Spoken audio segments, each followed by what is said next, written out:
Fletcher, when we're talking about cities, I've been reading reports and I see megacity and urban and city ministry. Can you help us understand this terminology a little bit about what we're talking about?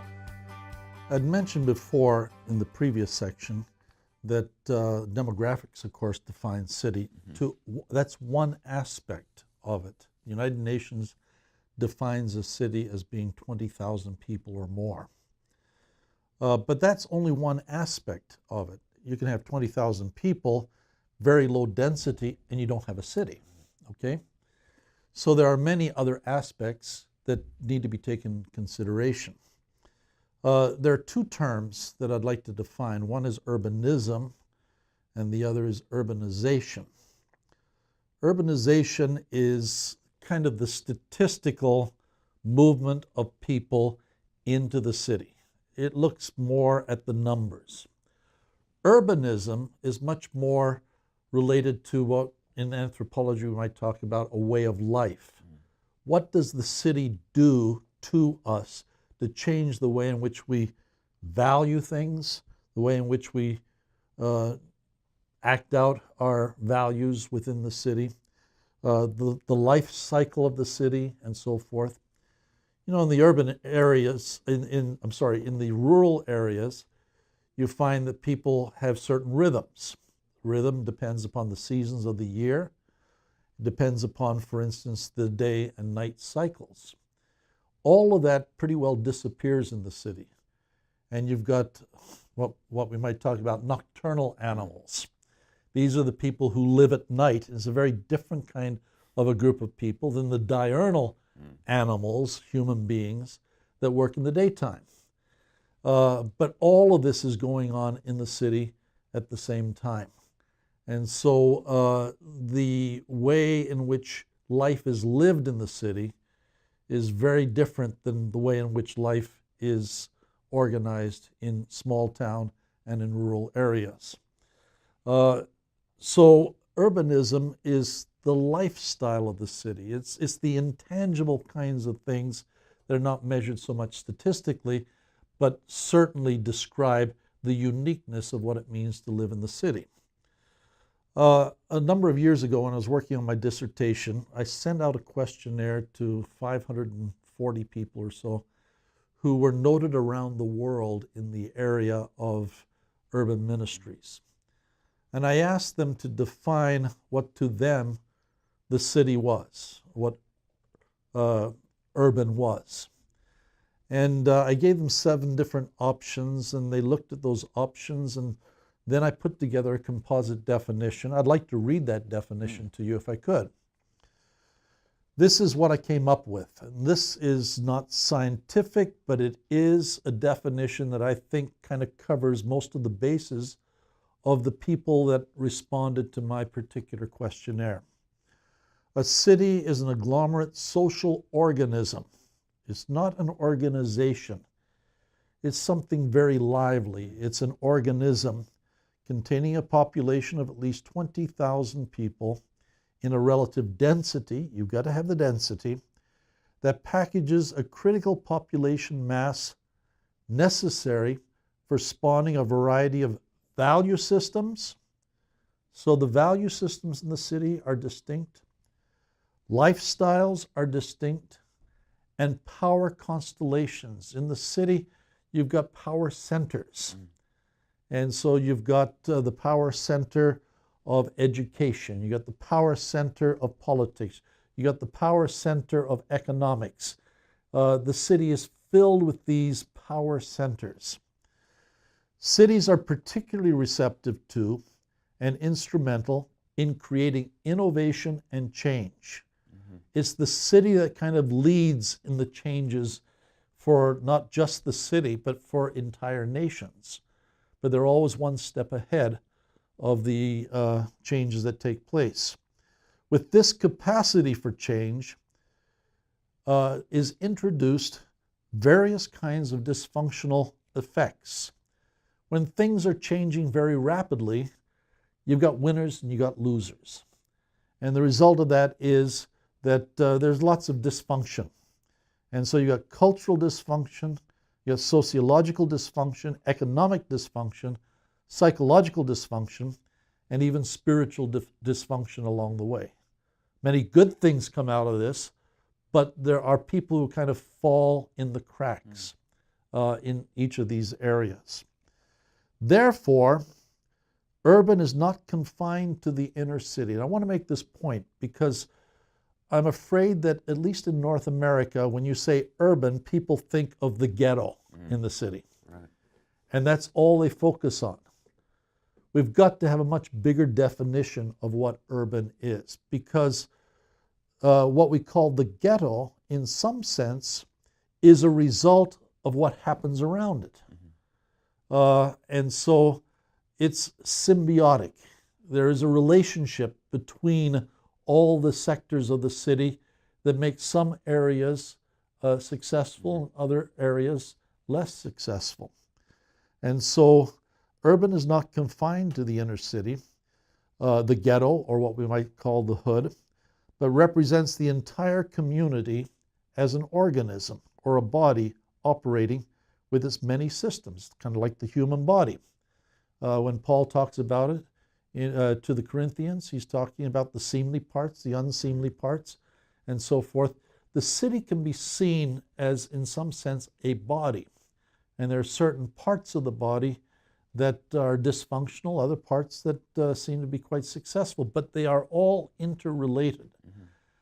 I suggest this because we have the idea that the suburban church is successful, the inner city churches struggle, but we need to understand that there must be relationship between suburbia and inner city for the health of both groups. And so I throw that out there. And so the city must be seen as an entire community or an organism or a body operating with its many systems. And so the systems of the city include the transportation system, educational system, social services, legal system, judicial system. When those cities begin to break, when those systems begin to break down, just like the human body, other parts come to the rescue.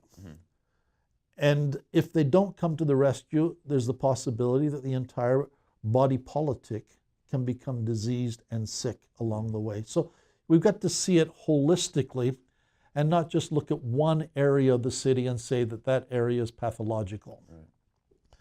Also, many of the characteristics of the city are now seen in what we call city regions.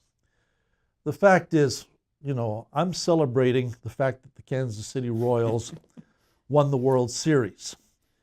But that is not a city team. Right. It is an entire region. And that region stretches 250, 300 miles, maybe even more, all the way around, because the city itself, the TV stations, the media, the economy, has its tentacles spread all the way around.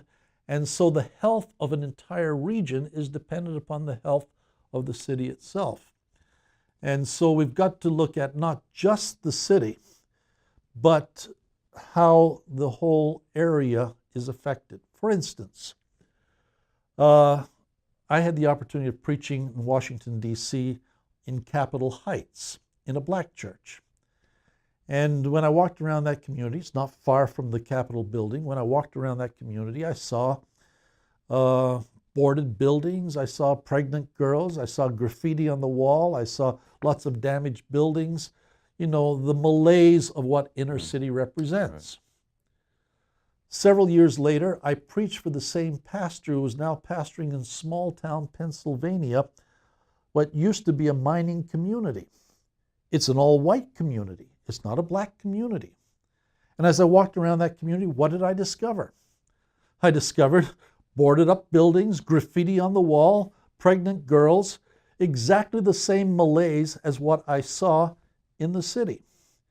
So when we stereotype the city itself, the influences of the city extend way beyond into the city regions, the value systems, and the malaise of the city. So we need to also look at city regions. Though Urban ministry is seen as a separate field of study by many Christian institutions. The lessons discovered may have application in many environments that are not necessarily characterized as urban. The lessons we learn as we study the urban environment will have implications for all ministries. And so that's one of the reasons why I get excited about teaching urban ministries, because I think I'm teaching more than just urban ministries.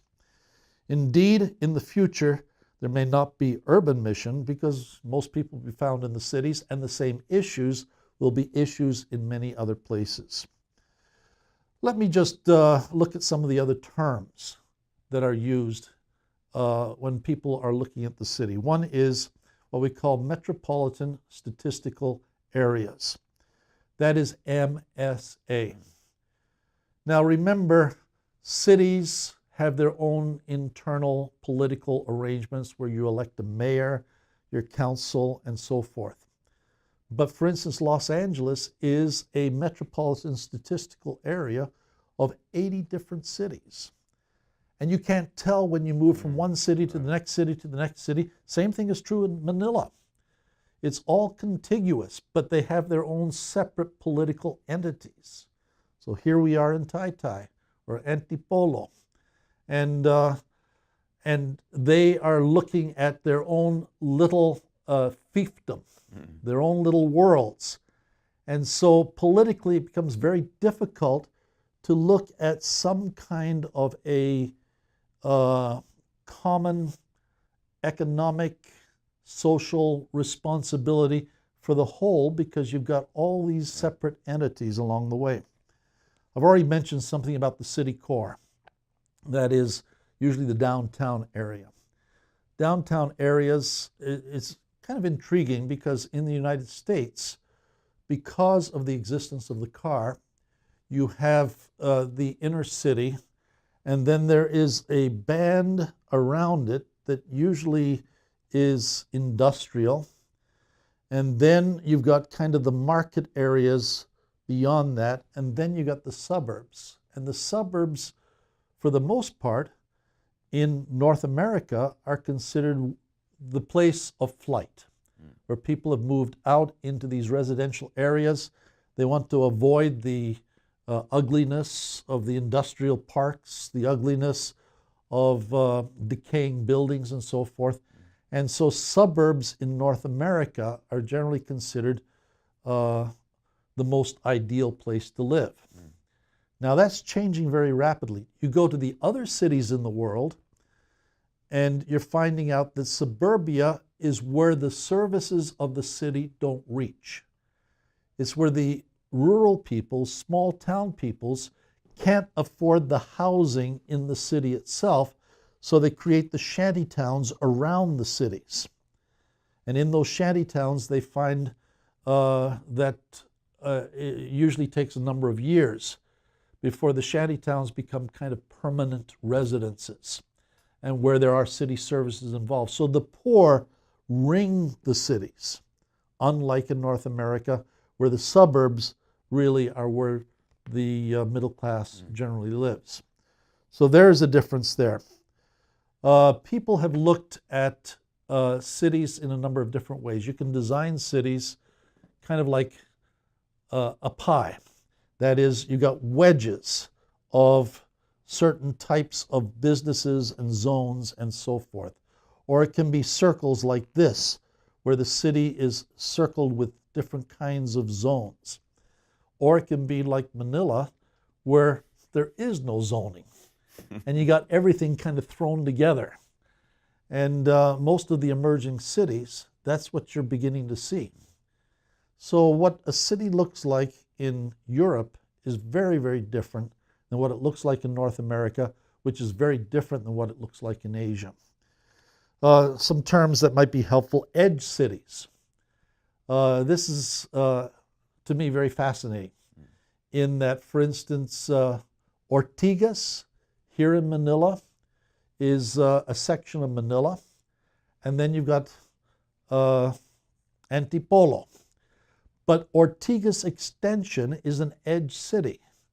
It's the road between these two communities that now itself has become a very viable, very vibrant, very chaotic urban area. And it's not really defined very well as, one or the other, but it's the linkage between. We call these edge cities. Los Angeles, it could be the 405 between Los Angeles, San Diego.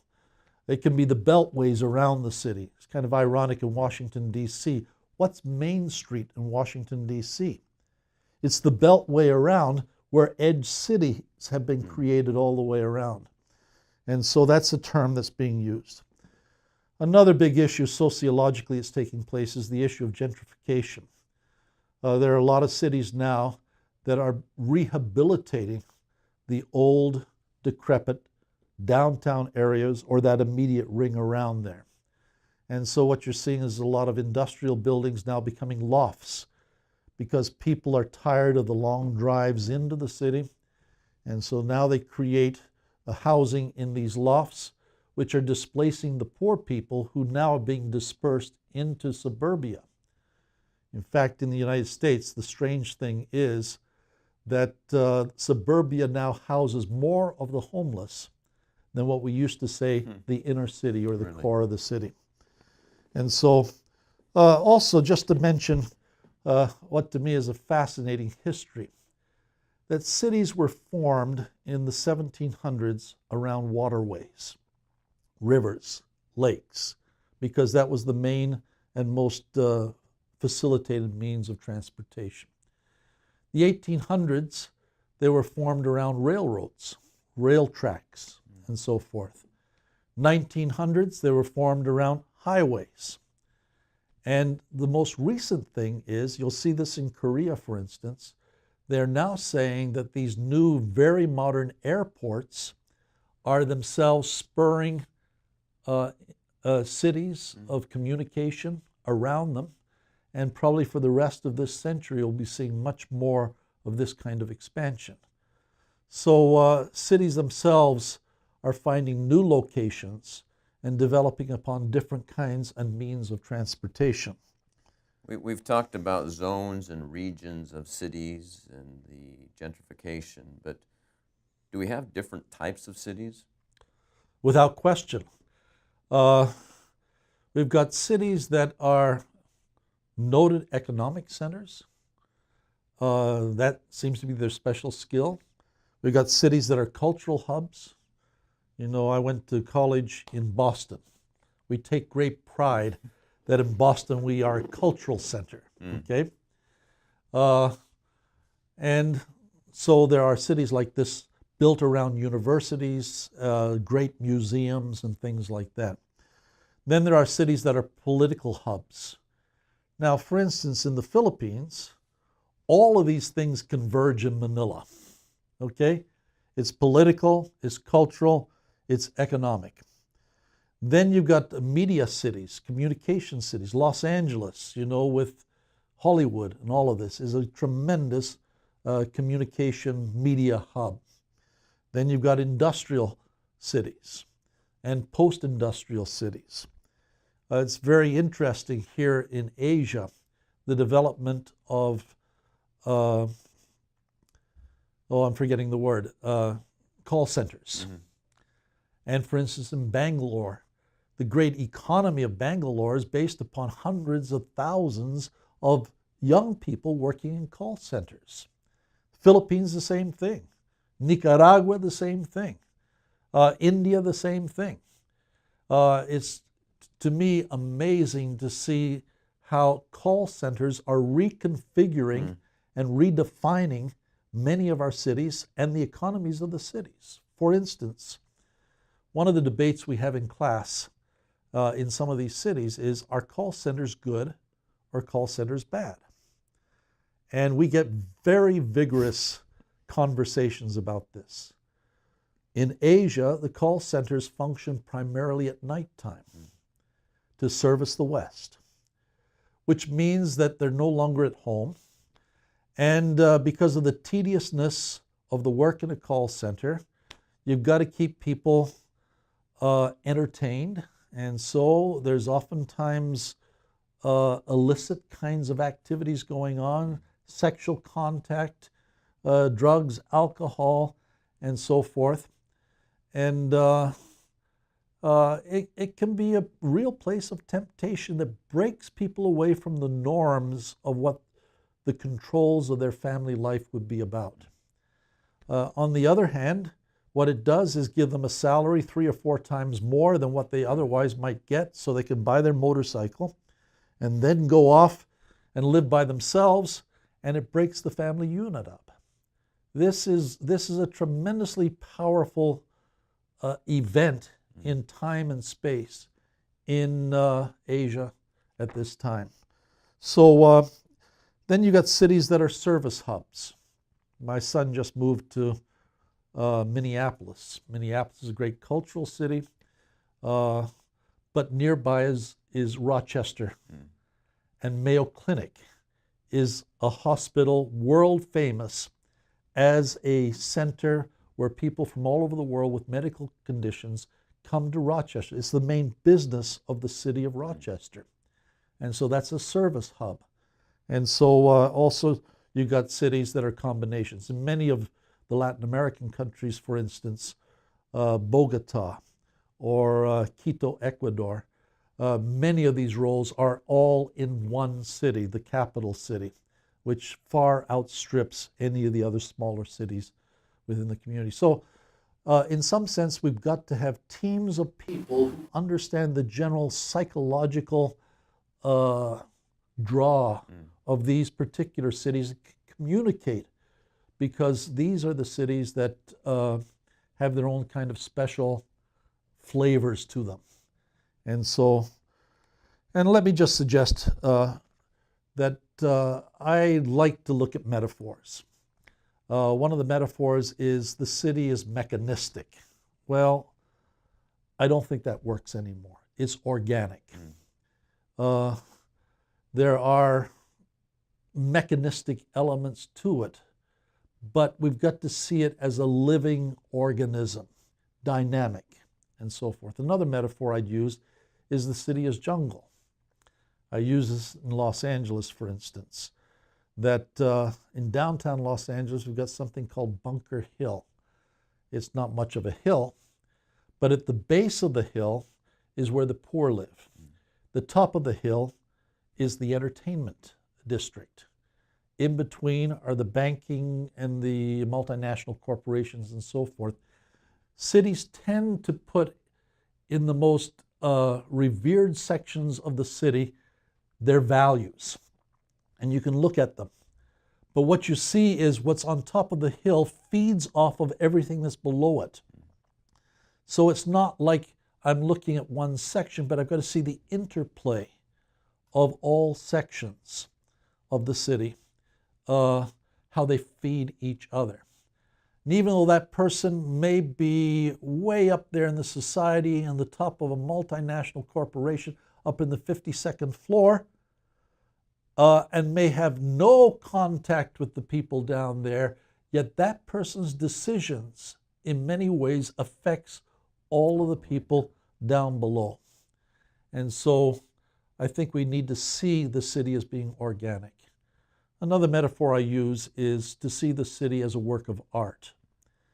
There's an awful lot of art that's trash.